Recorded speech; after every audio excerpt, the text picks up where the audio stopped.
big one.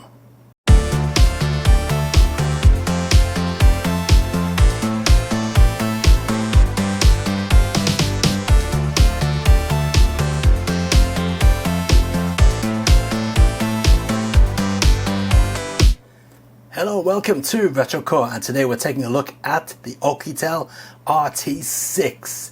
This is apparently a military spec tablet. Well, we'll see about that, but just look at the size of the box. It's massive. Here, look.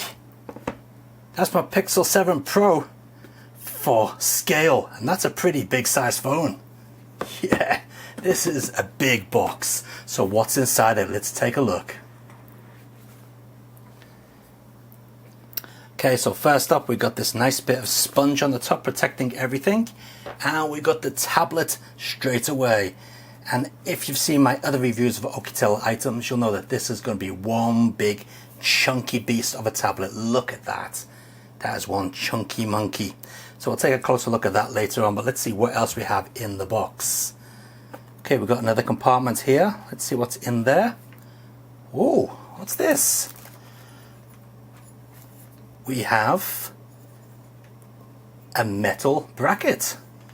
Obviously this is to click onto the back of the tablet. Okay, interesting. And we also have a handle, so you can kind of hold it easier, I guess. And we've got a couple of manuals. SIM tool. Yes, this is a 4G compatible device, so you can go online with it using the 4G network or Wi-Fi, of course. Some instructions there on how to attach the handle, warranty card, and what's this? Oh, a little thing about charging. Okay, over on this side we have a screwdriver and some brackets and some little screws. We have a nice, oh, that feels quite nice actually, a nice nylon strap there, so you can put it around your shoulder. We got a USB-C to USB-C cable and the charging brick, and they've actually sent me the right charging brick as well, Japanese or American spec, and this is apparently a fast charger, but oh, there we go, the writing is on there. Let's see what that is. Okay, after checking with my old man eyes, that is a 33 watt charger. Not the fastest, but certainly no slouch. Okay, so that's what we get in the box. Alright, so let's take a look around the tablet. First of all, let's see what we got up here. So we've got a Type-C port and a micro SD and the SIM card tray there. Now this is a waterproof device and also can stand up to high pressure water. I'll put the specs up there for you to see. And yeah, that is a deep USB-C port in there. Alright, let's just check out the SIM card tray. Ooh, this is going to be a bit tricky to get open, isn't it? Oh yeah, that is sealed in there, look at that. Alright, so we've got no problems with that getting waterlogged. We've also got a right side speaker there, sorry, our left side speaker. On the bottom, nothing. On the side we've got the other speaker, the right side speaker, power button and volume rocker. And on the top we have one microphone. On the back of the device we have the camera and a flash. We also got another microphone there. And we got the 4 screw holes to attach the metal bracket or the wrist strap to it. And just listen to that. This is made out of some very sturdy material. It's not metal and it's not plastic. It's kind of like a rubberized plastic, but not that stuff that goes cheap and sticky over the years. This is some quality stuff in here. Proper rugged device. Now it does cover the entire screen as well around here, so if you're going to drop it, there is a couple of millimeters, I'd say about 2 milli, gap between the actual bezel and the screen itself. So if you drop it straight down, the screen is not going to get touched. On the front we also have another camera and we have a couple of sensors there. Don't know if you can see those. Now what I'm going to do first is put this in the freezer. Oh yeah, Oukitel told me feel free to stick it in the freezer or stick it in the oven. Well, I'm not going to put it in the oven because I'll probably end up melting the bloody thing. But apparently it can withstand temperatures of minus 40 degrees. I'm presuming that's 40 degrees Celsius. I'm going to put this into the freezer right now.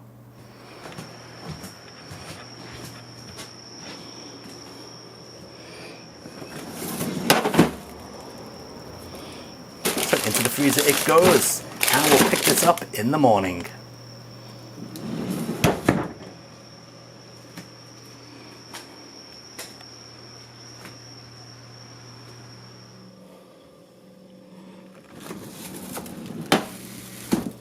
So here we are, 11 hours later, and yep, that is one cold tablet.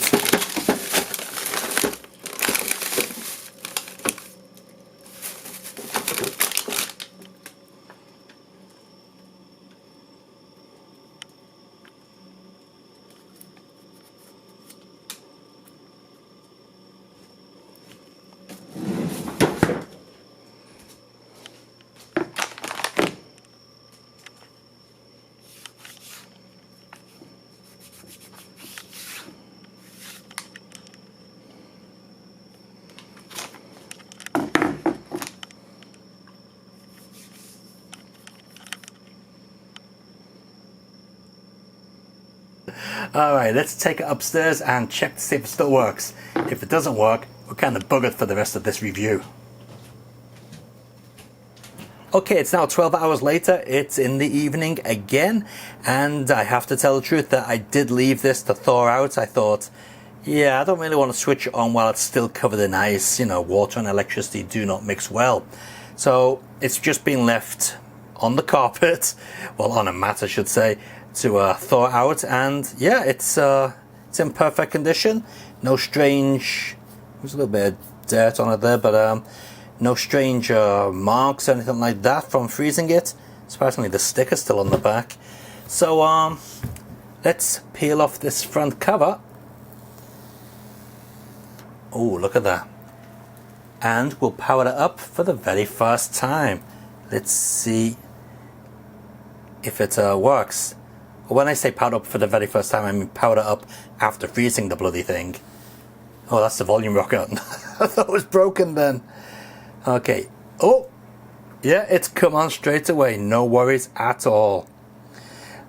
It's also got a built-in screen protector I can see there. Oh, okay, that's nice. Nice to see that comes with a bit of protection out of the box. How long is this going to take to boot though? Let's put it that way while it's booting up. Now I must point out that any variation in the color on the screen or any flickering that you see is all due to the way the camera films the screen. In real life there's no flickering, there's no variation in color, it's perfectly white, it looks really nice. I can see on the viewfinder of the camera it looks a little bit dark up at the top, but believe me, in real life it doesn't look like that, it looks perfectly fine. In fact, if I tilt it, there you go, it looks perfectly fine now on camera. Alright, now this is taking its sweet time to boot up here, isn't it? I hope we haven't killed it, because if we have, this review is going nowhere. Oh, there we go. Okay, seems to be coming to life. And we're on. Okay. Now this device does have face unlock, but it does not have a fingerprint sensor, just so you know. Okay, so I have booted this up while it was still, you know, with the screen protector on and everything, just to take some photos and load it up with a couple of apps and whatever. But apart from these gaming apps here, everything else on it is stock. So as you can see, for some reason it's got YouTube Kids up here, while the main YouTube account is in here. Kind of an odd choice there, considering this is a device made for adults who go out and about or work outside. Now it is running Android 13, I believe. Let's go into the options and we'll check that out. I mean, it is Android 13, I can tell by the interface. So we'll go down to About Tablet, and as you can see, oh yeah, we got some information there about the actual device. Android 13, as you can see right there. And let's see if it's got any updates. So we got Android 13 there. Security version June 5th, 2023. Not too bad. Google Play system update July 1st, 2023. Yeah, not too bad. Let's see if we got any updates available. Alright, we're pretty much up to date. June 5th, 2023. Alright. Okay, let's get out of that. So, how is this how is this as a tablet? I mean, it is big and hefty, and it is basically the type of device that you're going to take out and about with you. It's not something you're going to sit on the sofa with, holding it, reading a book, because to be honest, you're going to have arms like Arnold Schwarzenegger if you do that. Well, for those who like to go outdoors, it does have a couple of options in here. So we do have a flashlight, which basically uses the flash. We can use it as a big massive world clock. Got different times you can put for around the world. We've got sound recorder, camera. We'll take a look at the camera later on, but this is the main feature here. So these are our main items when we're going out and about. We've got the usual selection of items such as a sound meter. As you can see, this is a noisy workplace. Yep, it certainly is. If I be quiet, you might be able to hear the air conditioner. Well, you can hear it, although it does say it's quiet. We got like a picture hanging option here, which basically uses the gyros inside the tablet to make sure everything is straight. Can be useful, I guess. This warning really will blow your ears off. Just listen to this. Hang on, let me just turn up the volume. This goes loud. Yeah. Get off. That's pretty loud. I do like this feature. As well as checking for dead pixels, it can also certainly get someone's attention. One nice feature is the magnifier. I don't know if it's going to be very useful here, so let's just put the DeLorean over there. And we'll get the camera in autofocus as I bring it a little bit closer to the screen here. And let's see if we can zoom in on the DeLorean. Alright, so as you can see, that's doing a pretty good job at magnifying. I mean, all it's doing is zooming in digitally, but not too bad at all. And where is it? Here it is. So you can see the fine detail there on the actual DeLorean. You can even see inside it. Not bad at all. Where's my Marty McFly hoverboard gone? I've lost it. Ah, here it is. See if we can see the detail on this. Yeah, lovely stuff.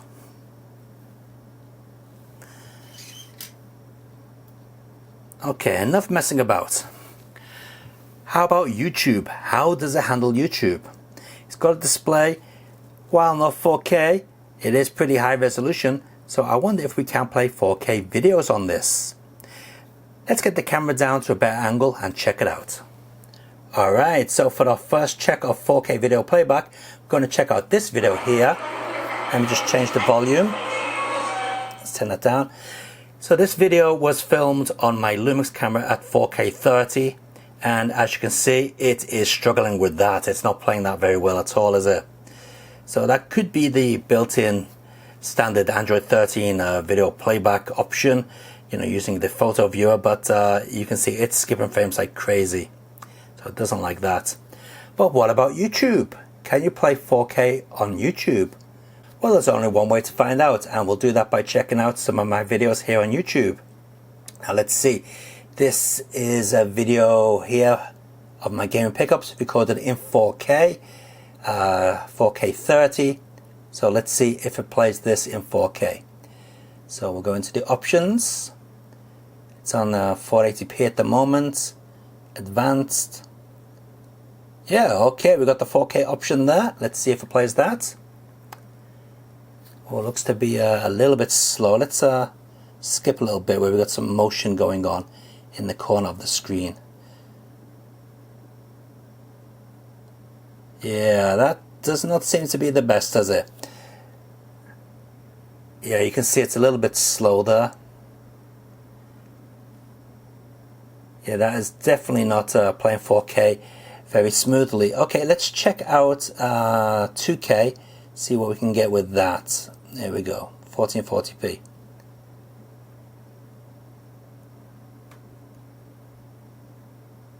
Here we go, 1440p is kicked in now, and as you can see, the motion is much smoother. Yes. So while this screen is capable at displaying a 4K video image, I don't think the machine is powerful enough to actually play a 4K video, either with it being via YouTube or a pre-recorded video. But that's okay, because let's be honest, watching 4K content on a screen even this size is kind of pointless. You're not going to see everything, are you? Okay, so what about the cameras? Well, we got two camera options here. We've got a front-facing camera and a rear-facing camera. There we go with the front-facing camera. And as you can see, I've got all the lights off at the moment. Let's switch them back on.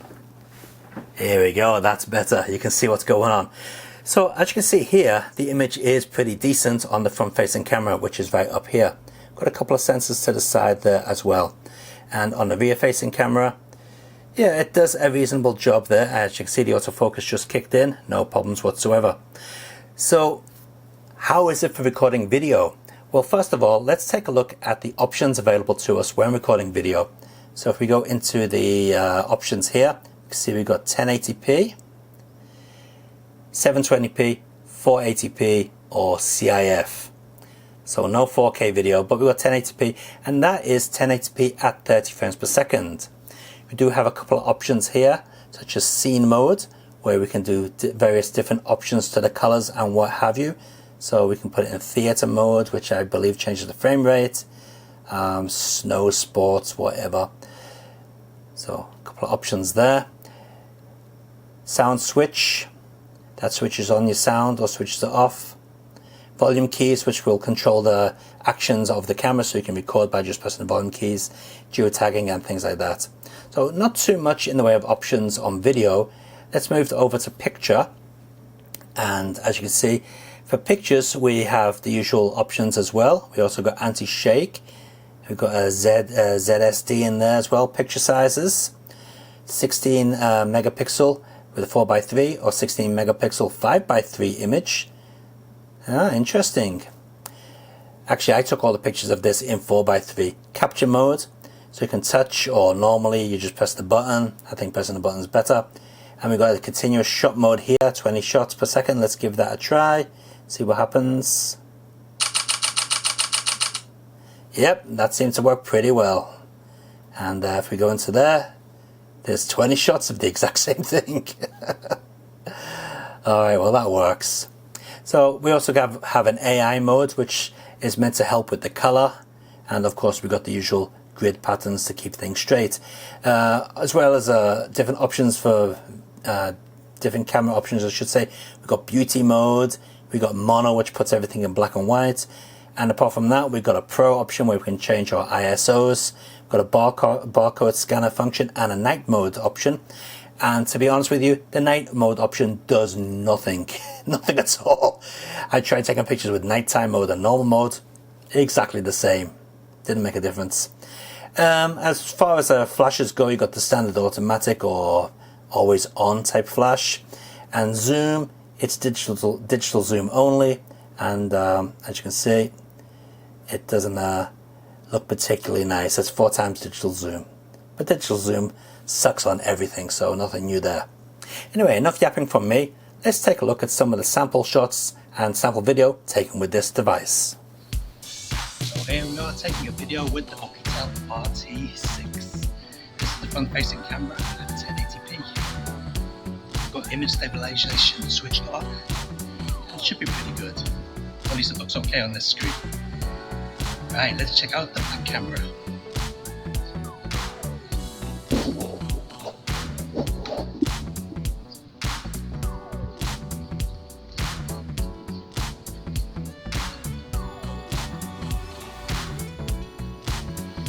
And here we are checking out the back camera, again 1080p, 30 frames per second.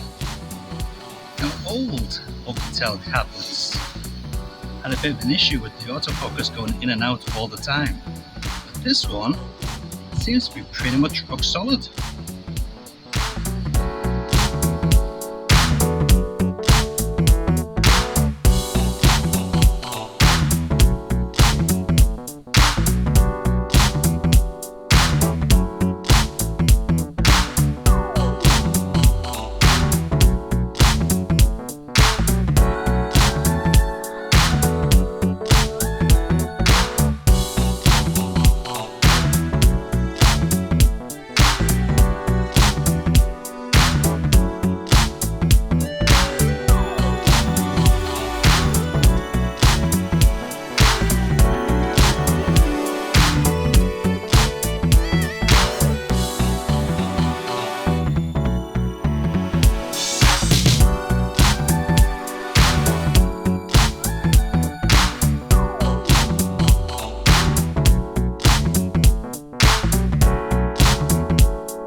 yards, tough stuff starting hunting hole, which dog leg, some left, right, round a wooded hill.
So there you have it. That is gaming on this device, and it's a bit hit and miss. Things like Dreamcast work perfectly fine, PSP, PlayStation, N64, well, apart from Bangai-O, but nothing works well with Bangai-O.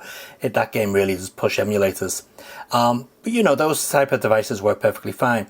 Now, Sega Saturn, this emulator, Yabasan Shiro 2, works better with OpenGL devices. This device uses Vulkan for its 3D graphics, and as a result, this emulator is not very good at performing very well on these type of devices. So that's no surprise. And of course, it's no surprise that GameCube on the Dolphin emulator doesn't work, because it doesn't work on anything. Games like Real Racing 3 work really well. I would show you, but it wants to download a 600 megabyte patch, and I'm not going to do that because the servers on their end are really slow at the moment. But this device isn't made for gaming, is it? This device is made for those people who want to go out and about. This is a rough and ready rugged device, right? This is something you take out with you when you go camping, something you work with when you're working outside.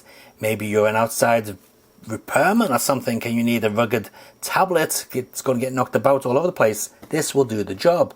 Waterproof, dustproof, and as we've seen, freezer-proof as well. Of course, if you do get lonely when you're out and about doing your job, you can always switch on the FM radio, which needs some headphones plugging in, so let's give that a try. Oh no, I just realised. We can't plug headphones in because this doesn't have a headphone socket. Well, that was some good thinking, wasn't it? Maybe it'll work if we plug in the USB-C cable. Okay, let's plug in the USB-C cable and see if that will let us boot up the radio. No. Plug in headphones, use as an antenna. Yeah, some good thinking there, Oukitel. Completely useless app, because there's no headphone socket on this thing. Oh well, forget that, you can't listen to the radio. So, all round, it's a pretty reasonable, average device. Links in the video description if you're after one of these. And remember, the links are unaffiliated, but if you do click on them, I'm sure it'll make the sponsor of this video happy. Alright guys, take it easy, keep on gaming and enjoy your games. Take it easy. See ya.